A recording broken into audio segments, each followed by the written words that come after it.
What if a killer didn't want to hide? What if, instead of running from the police, he taunted them? What if he wanted fame more than freedom? In the late 1960s, the people of Northern California weren't just afraid of being murdered. They were afraid of being watched, chosen, and mocked by a man who signed his letters with a symbol instead of a name. A man who claimed he was collecting souls.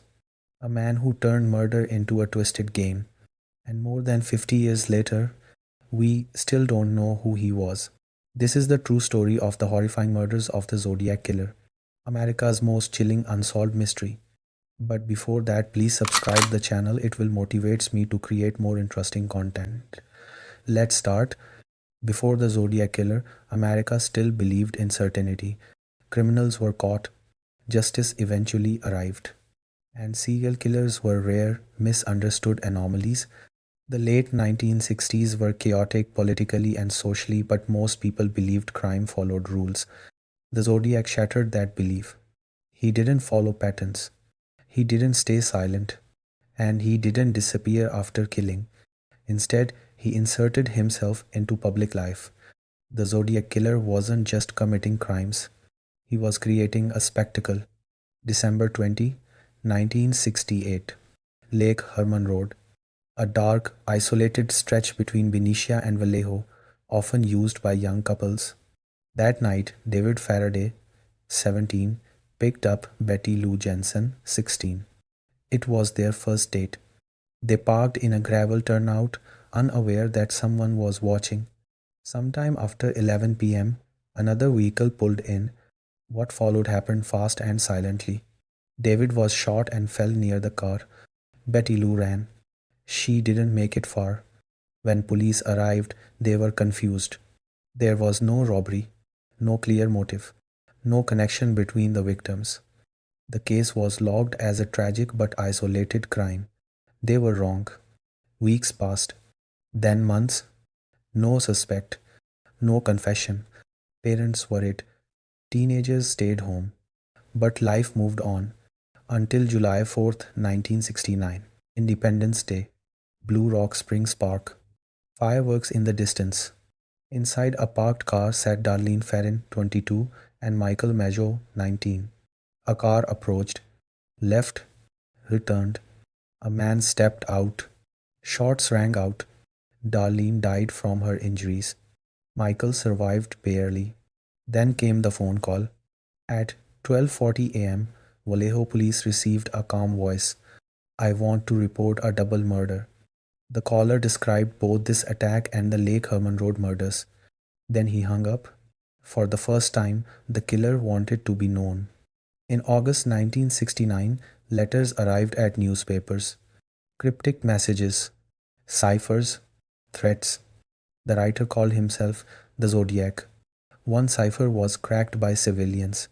It revealed a disturbing mindset but no name. The Zodiac wanted attention, and the media gave it to him. September 27, 1969. Lake Berryessa. Midday. Brian Hartnell and Cecilia Shepard were approached by a hooded man. He spoke calmly. He tied them up. He attacked. Before leaving, he wrote his symbol on their car. Cecilia later died. Brian survived. The Zodiac had evolved. This wasn't random anymore. This was ritual. October 11, 1969. San Francisco. Taxi driver Paul Steen was shot inside his cab. Witnesses saw the killer walk away. Police passed him due to a radio mistake. He escaped. Days later, he mailed part of Paul Stein's shirt, mocking police, asserting dominance. The Zodiac flooded newspapers with letters. Some included threats to school children, others contained complex ciphers. Some may have been hoaxes, but fear was real. The killer controlled the narrative. The most famous suspect, Arthur Leigh Allen. Circumstantial evidence existed, but no proof. DNA didn't confirm. No charges were filed. Others followed. All failed.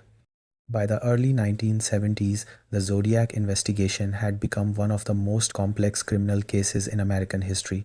Thousands of tips flooded police departments. Every strange neighbor, Every co-worker with a temper, every man who liked puzzles, all became potential suspects. But one name kept returning again and again. Arthur Lee Allen was a former school teacher living in Vallejo. He had been questioned early in the investigation, and over time, multiple circumstantial details made him stand out. Allen reportedly owned weapons similar to those used in the attacks. He wore a Zodiac brand watch with the same cross circle symbol. Some acquaintances claimed he spoke about killing couples. To many investigators, he felt right. But feelings don't solve cases. Handwriting analysis did not match the Zodiac letters. Fingerprints did not match. Later, DNA testing from Zodiac letters also failed to confirm Allen as the killer. Arthur Leigh Allen died in 1992. He was never charged. The Zodiac went with him to the grave, or maybe never belonged to him at all. Over the decades, dozens of suspects have been proposed, some by police, some by journalists, some by amateur investigators. Each suspect seemed promising at first, and each one eventually fell apart. Some were ruled out by DNA, others by alibis, many by lack of evidence. The problem wasn't a shortage of suspects, it was a shortage of proof. The Zodiac operated across multiple jurisdictions, different police departments, different evidence standards, different communication systems. Critical evidence was lost. Witness descriptions conflicted. Technology was limited, and the Zodiac knew it. He exploited chaos. The Zodiac didn't just want to kill, he wanted to be understood, or at least studied. He sent four major ciphers and several shorter codes. One cipher, the famous 340-character cipher, remained unsolved for 51 years. When it was finally cracked in 2020, the message was chilling not because of what it revealed, but because of what it didn't. No name, no confession, no location, just arrogance. The Zodiac wrote that he was not afraid of execution, that he believed killing gave him power. Even decades later, he was still controlling the narrative. Officially, only 5 murders are confirmed, but many investigators believe the real number may be higher. Several unsolved cases from California and even other states share similarities. Lovers' lanes, sudden attacks, no clear motive. Some victims may never be connected, and some crimes may never be claimed.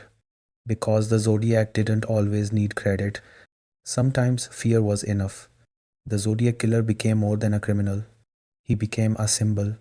Movies, books, documentaries, online forums. His identity became a puzzle people wanted to solve. But there's a danger in that. The Zodiac wanted attention, and every time his name is spoken, part of his goal is fulfilled. Yet ignoring history doesn't protect us either. Understanding how he manipulated fear does.